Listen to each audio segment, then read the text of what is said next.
Tonight, Duluth is getting good at responding to storms. So good that state agencies are looking to model response plans off the city. And how the Can of Worms reconstruction project will help prevent disasters like this one involving a logging truck. And two more neighboring Northland school districts are looking to become one. What the future for students in Carlton and Renshaw could look like. From CBS3 Duluth, this is the CBS3 News at 6. Good evening, I'm Kristen Bakke. And I'm Anthony Matt. Thanks for joining us. There are still many unanswered questions after a logging truck spilled the logs it was carrying on the Can of Worms yesterday, causing traffic issues for several hours. It happened around 4:15 when the truck was attempting to exit off of the Can of Worms onto southbound I-35. While we're still unsure how or why it happened, MnDOT officials say safety in that area will be improved with the upcoming Twin Ports Interchange project. CBS3's Jenna Wells is live right now outside of the Can of Worms. Jenna, what did you learn about these safety changes? Well, I learned a lot. I talked with officials from MnDOT today. Now, that logging truck spill happened on the Can of Worms pretty far back from where we're standing right now yesterday afternoon. But also in that area, there are some blind merges near that exit. And officials say areas like that on the Can of Worms will see improvements when the Twin Ports Interchange project gets underway. So I talked with Pat Houston from MnDOT, and he says that the three main goals of the Twin Ports Interchange project are to improve safety, replace infrastructure, and improve freight mobility. Houston says the areas in the Can of Worms that cause the biggest problems are two areas where there are left exits from Wisconsin into downtown Duluth and from northbound I-35 to Piedmont. Houston says that the construction will move those to a safer right exit rather than a left exit. Some of the other problem areas include several locations where there are blind merges. Houston says those blind merges will be eliminated. There's two main locations that really cause a problem where two ramps merge together into one in areas that are tough to see and tough to merge. So those will be separated and actually no longer merge points. Those will help a great deal.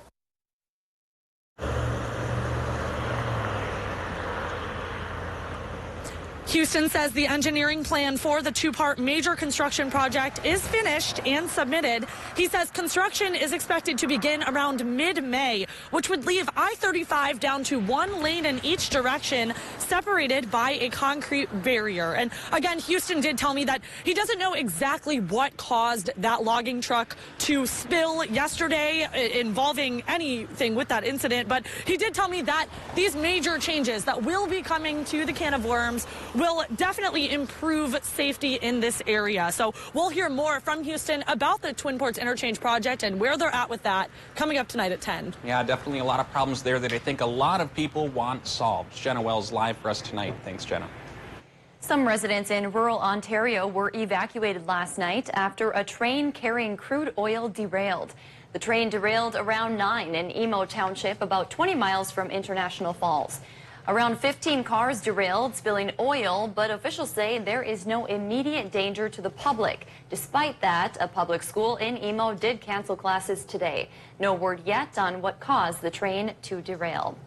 Duluth City Attorney has been placed on administrative suspension. Gunnar Johnson tells the Duluth News-Tribune he learned about the suspension during a meeting last Wednesday. He told the paper he has not received any formal notice as of yet. We were unable to reach Johnson by news time for comment. City officials told us late this afternoon that they're unable to comment because it surrounds a personnel matter.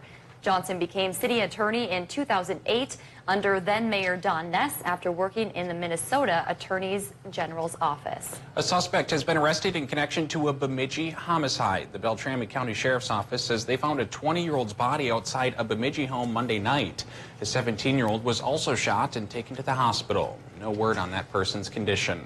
An 18-year-old Bemidji man who they believe pulled the trigger was taken into custody today. He's expected to be charged later this week. No word on what led up to the shooting. A big honor today for 8 heroes who responded to a horrific Iron Range crash that left a toddler dead. It happened last August, just north of Nashwauk. 16-year-old Alexia Carroll was pushing her 2-year-old nephew Logan in a stroller when they were hit by a vehicle. Logan died at the scene and Alexia was taken to the hospital.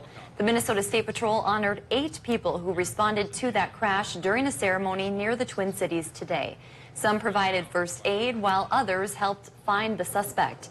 They all got Meritorious Citizenship Award for going above and beyond in helping the State Patrol. Jake Place was arrested for that crime and charged with murder. He's due back in court this week.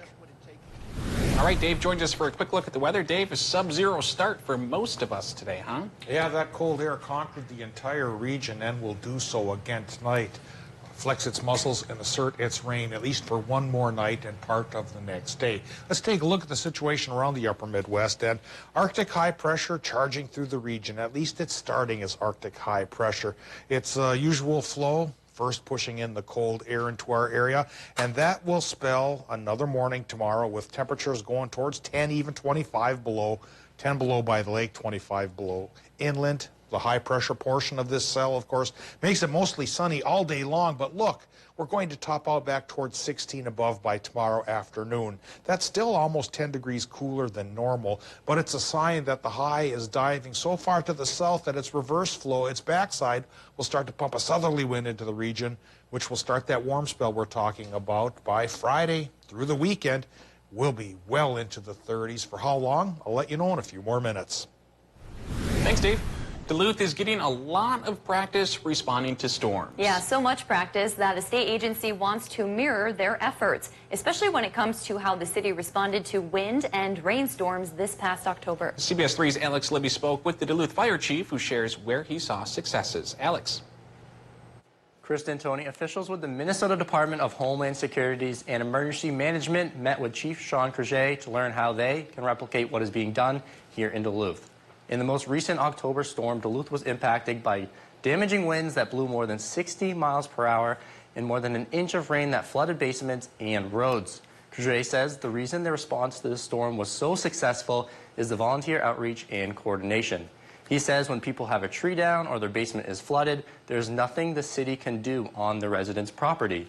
But what the city can do is get residents in contact with volunteers who have the tools and training to help. He says Duluth emergency response success may stem from all the storms that we have seen lately.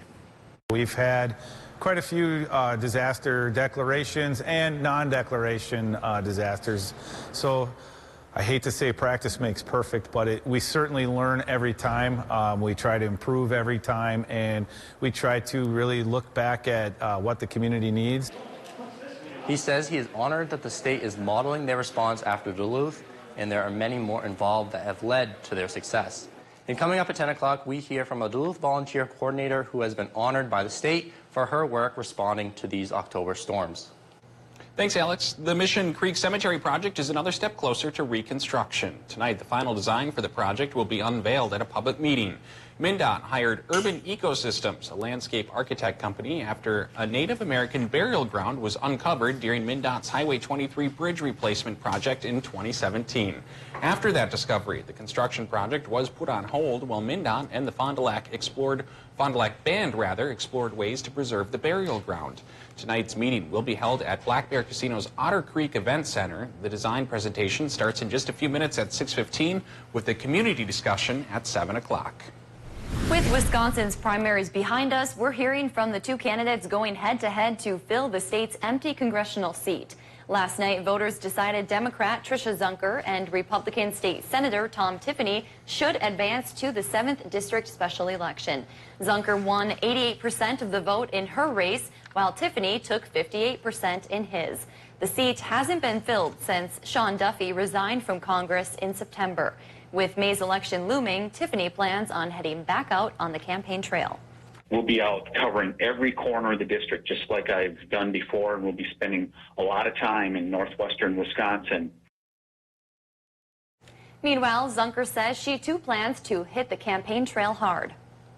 So I really just have to keep doing what I'm doing, getting out, meeting with people, hearing their concerns, and spreading the message that way. The 7th District special election is set for May 12th. The Wisconsin Senate approved procedures to give the public access to most police body camera footage. Open records advocates, members of the media, and a broad array of law enforcement groups are showing support for the bill. The bill would not require police to use body cameras. However, it would declare that any footage that is captured would generally be available for the public to inspect and copy under the state's open records law. Still to come on Live Local CBS 3, it's all about the Berkey in Hayward this week. We'll show you the last-minute preps to make sure the course is in tip-top shape. This morning's start was 11 below with an afternoon finish 8 above. Tomorrow we start probably around 11 below again, but we'll finish 16, doubling temperatures. And then we just might be able to double that by Friday towards 32. We'll show you the warm spell coming our way for the weekend right after this break.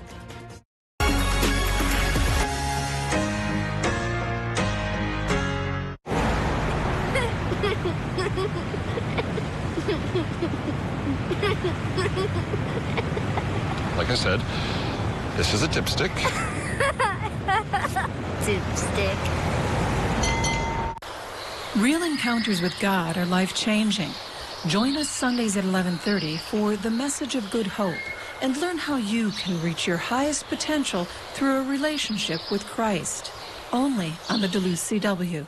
Thursdays are very lucky at Black Bear Casino Resort. Hot seat drawings from 3 to 9 p.m. every Thursday with a chance to win $100 every 15 minutes. And you can win more than once. Visit blackbearcasinoresort.com for more information. Make the Bear your place.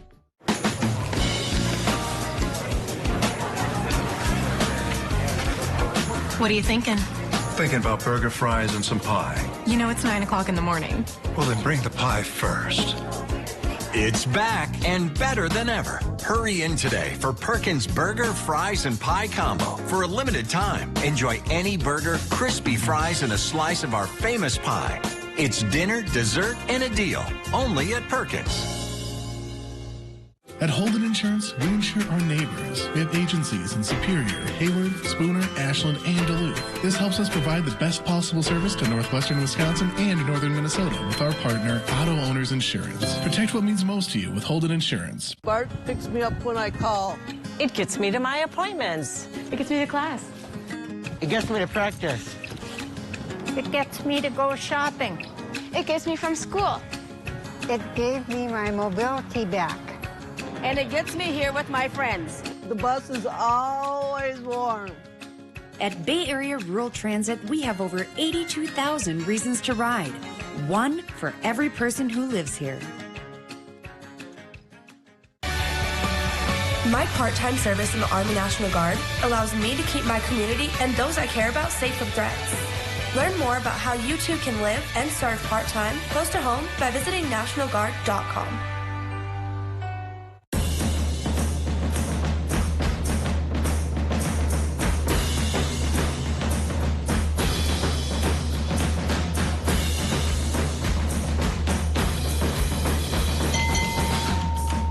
Sports are my passion and the love of my life. And when you watch a sportscast, the biggest compliment that I get is that you seem so excited about what you're talking about. And that's not an act for me. Who doesn't want to see someone, you know, deliver their news in a fun way? So if you love it, I love it, you're gonna see the authenticity that I think I bring to CBS3 Sports. Watch Sports with Kelly Hinseth on CBS3. Watch Anthony Matt weekdays at 6 and 10 p.m. on Live Local CBS3 Duluth. CBS3 Weather is brought to you by Lulich Implement. Now, the CBS3 Duluth Weather Max forecast with meteorologist Dave Anderson. This morning's temperatures were in the 10 to 30 below range, and they're going to be fairly nippy again tonight. I think about 10 to 25 below, and the winds cutting through Minnesota will lead to another wind chill advisory. So, folks in Minnesota, the heat will be removed from your exposed skin as if it was really 35, 40 below rather than just 20 to 30 below. So bottom line is, even in Wisconsin and Michigan, bundle up. This cold snap is with us for a few more hours, but as early as tomorrow afternoon, we'll start to turn the corner towards a warm spell that should more fully arrive by Friday. Let's take a look now at the current conditions at the airport in Duluth before we talk about the 7-day forecast. And that's going to show that current temperature at the airport in Duluth right now is 4 degrees. The relative humidity 48%. Westerly, northwesterly winds going 10 miles per hour, and our air pressure 30.68 inches of mercury, 1,039 millibars. It indeed It's high and will stay high for a while, keeping us with a sunny sky like we saw today. Next chance for snow may not be here till late Monday night. We'll show you the forecast, of course, and pin that down a little more firmly. Right now, temperatures include 7 above in Watersmeet, but only 3 in Ironwood, 6 Ashland, split the difference, 8 for Hayward, 8 for Superior, 7 in Moose Lake, but only 5 towards Two Harbors, 0 up to Gunflint, 1 whole degree above 0 from Ely to Orr, and then back towards Big Fork, 0 International Falls, and 3s from Hibbing through Nashua, Keewatin, and Taconite, Coleraine towards Grand Rapids. Low temps tonight, well, I think 25 below from the Iron Ranges to the north, 10 below by the lake, and even down towards Hayward, 15 to 20 below there. So Wisconsin and the UP not off the hook for the cold snap, which again lasts through tomorrow morning. And thanks to the nature of the high pressure system here that puts down the clouds, our current Doppler map for our region shows it's on the sunny side for most of us, except towards Marquette, where lake effect with the northwesterly winds is kicking up some snow there. Our next snow chance, like I mentioned, may not be with us till Monday night, Tuesday, Wednesday or so, and even that one doesn't look overly impressive. Getting into Thursday, the day starts with that high pressure system still bringing the cold air into our area. But once we get into Friday, this high will move far enough to the south where its flow will induce that southerly wind into the region, and we go towards the warm side, mid-30s, upper 30s even, through the weekend and to start the work week. So let's start the forecast now for the next 7 days with the one for Minnesota tonight, which says clear sky above and down towards the surface.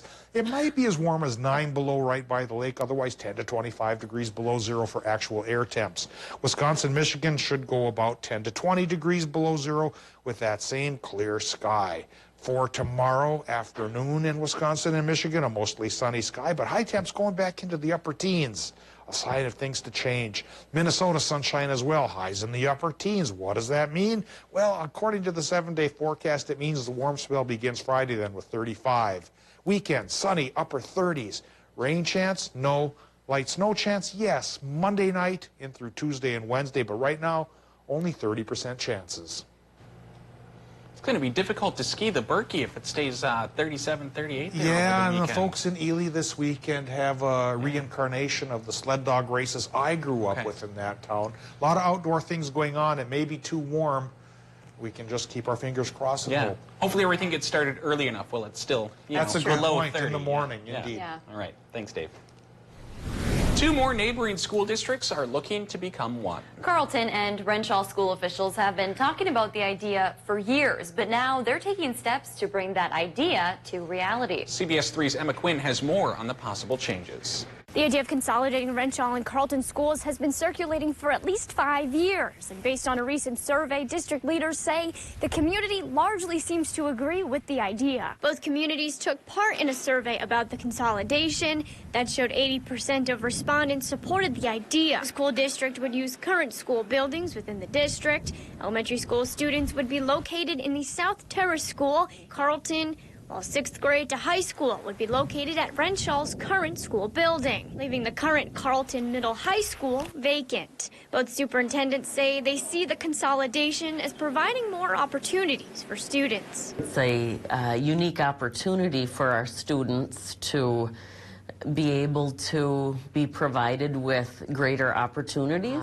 And I look at that through the whole PK through 12, spectrum. Plans aren't finalized just yet, including how much it would cost to renovate the buildings involved. Other items still to be decided are how the school board would function and if staffing cuts would need to be made. District leaders also say they plan to ask the state for funding for those renovations, but both superintendents say that funding would help lessen the load on taxpayers.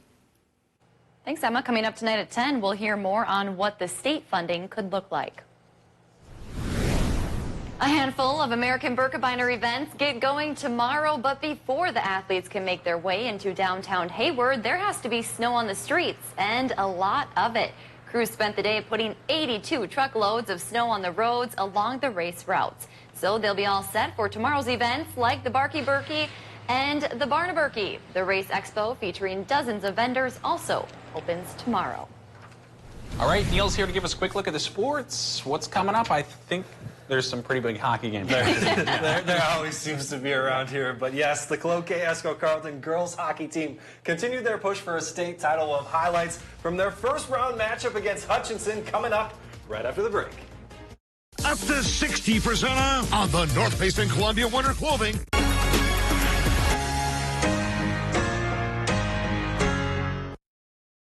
CBS3 live cams are brought to you by Kohler Chevrolet Buick GMC Cadillac. You're not just getting a car, you're getting Kohler. For a limited time at Home Sleep Express, get a king-size mattress for the price of a queen. This King Certa Perfect Sleeper is now just $449, plus no interest financing until 2023. King for the price of a queen at Home Sleep Express.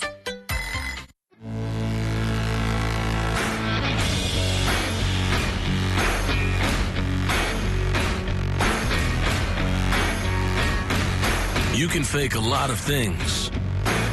Solid steel isn't one of them. The L-Series compact tractors, built to get the job done right.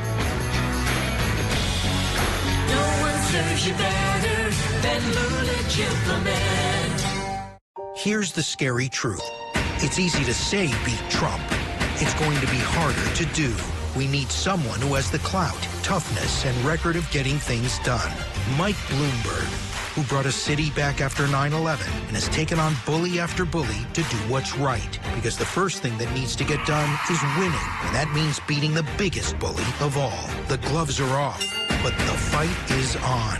I'm Mike Bloomberg, and I approve this message.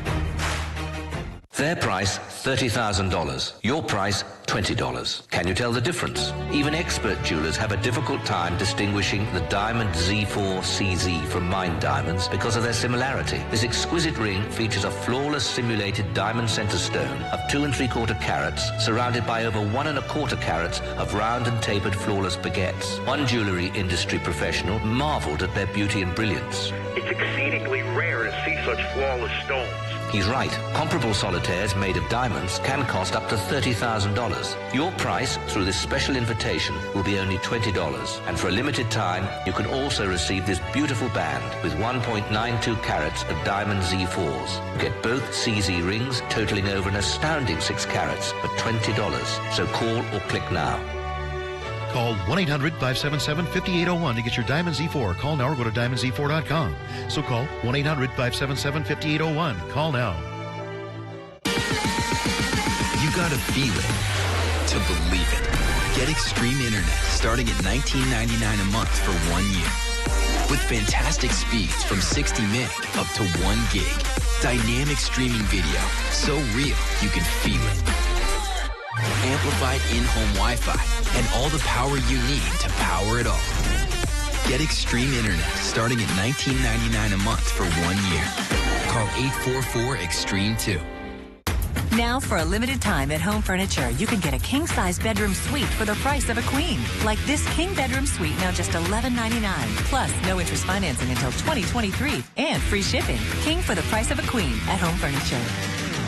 Watch Anthony Matt weekdays at 6 and 10 p.m. on live local CBS3 Duluth.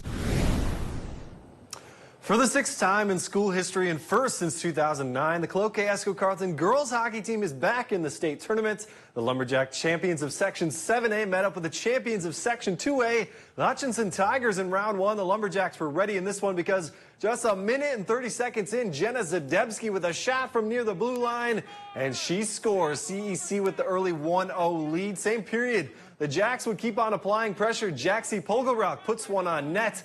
Teammate Dana Jones crashes the net, literally, for the rebound and goal. A 2-goal lead. Closing seconds of the second period. The Lumberjacks defense doing its part as well. Araya Kaminsky, what a save. She denies the Tigers of a goal with the kick save. Cloquet Esco Carleton is moving on. A 2-0 shutout. They'll meet Warroad on Friday in the semifinals. We're happy with the win. Obviously, it's a lot of nerves going into a quarterfinal state tournament. None of us have had the opportunity to play here prior to today, so I don't think that was necessarily our best game. I thought at times we were a little bit sloppy, but we were able to pull it together and come away with a win. And you have to give credit to Hutchinson. They have some very skilled players. Their number 11 is a very, very solid hockey player, and You could see at times she had some puck possession that I think we need to work on cleaning up a little bit, but overall we're happy with the game. In boys hockey, the favorite in Section 7A is without a doubt the Hermantown Hawks. Once again, the top seed, undefeated in their section throughout the regular season and looking to get revenge after being upset in the section finals by Greenway last year. They're looking to get back to state behind a whole lot of fresh star power. Senior captain UMD commit Blake Biondi stayed around in town after having multiple offers to leave for various opportunities like the U.S. National Development Team and junior hockey. He says he remembers how last year ended and is happy with his decision to stick with the Hawks and chase another state title for Hermantown. Obviously, you mean it was awful losing, but I think everything happens for a reason, and helped our program. I think helped this team. It brings a desire and a passion, and just makes guys hungry to want to win and win for this program. And it's a big reason why I came back, and I want to win here for this program. And I think, yeah, obviously it motivates you, but use it the right way. And if we just keep doing that, we're on a good path right now. So, you know, adversity is a gift if you allow it to teach you. And we had some adversity last year in not making it to state. And these guys have really bought into learning from that and just playing our best hockey when it matters most. We'll have a jam-packed Saturday. Hermantown versus Evelyn Gilbert in one of the section semifinals. Then it's Denfeld and Greenway in the nightcap. And then in Double-A Grand Rapids, they're playing Elk River Zimmerman. So it's going to be a busy, jam-packed Saturday at Amsoil Arena. Should be some exciting hockey games for people. Without a doubt. Yeah. All right. Thanks, Neil. Well, quickly before we go, how about some fries with those fries? Some Burger King stores overseas are trying out a French fry-filled sandwich. The Chip Buddy, being sold in New Zealand, comes with fries sandwiched between a sesame seed bun with ketchup and mayonnaise. U.S. stores tried a similar version in 2013, but that one included a hamburger patty. So I'm curious, if you order that as a meal, the French fry burger as a meal, do you get a side of fries with it? I hope so. I hope so, the too. more fries, the better, exactly, right? Yeah. Dave, it's cheaper, too. Sorry. You think it's cheaper? No, we can keep talking it about should the be French cheaper, though, because you're not getting the patty in That's there. true. Yeah, should. I don't mind the idea. All right. As long as we're talking about fries on sandwiches, I'm sure that's based on that place in Philadelphia that puts the fries into the sandwich. Oh. Goes back to the Teamster days when the horse drivers, you know, they had to have it all in one hand while holding the team in the other. There you go. I'm in for it. Let's bring them on here. It's 4 votes. Yeah, let's also bring in the cold once again. Weather where you might need the carbs of fries to actually bulk you up a little bit to keep warm, at least through tomorrow morning. Again, tomorrow morning, 10 to 25 below actual air temp in Minnesota. The wind chill factor could be towards 35, 40 below, so do bundle up if you're out and about. And do remember the animals as well, especially if you have outdoor critters. Make sure they're taken care of. Thursday itself, warming up to 16. That is still cooler than normal, but it's a sign of change is coming into the 30s by Friday and through the weekend. Thanks, Dave. Thanks for joining us. We're going to go get some fries. We'll Yeah. see you at 10.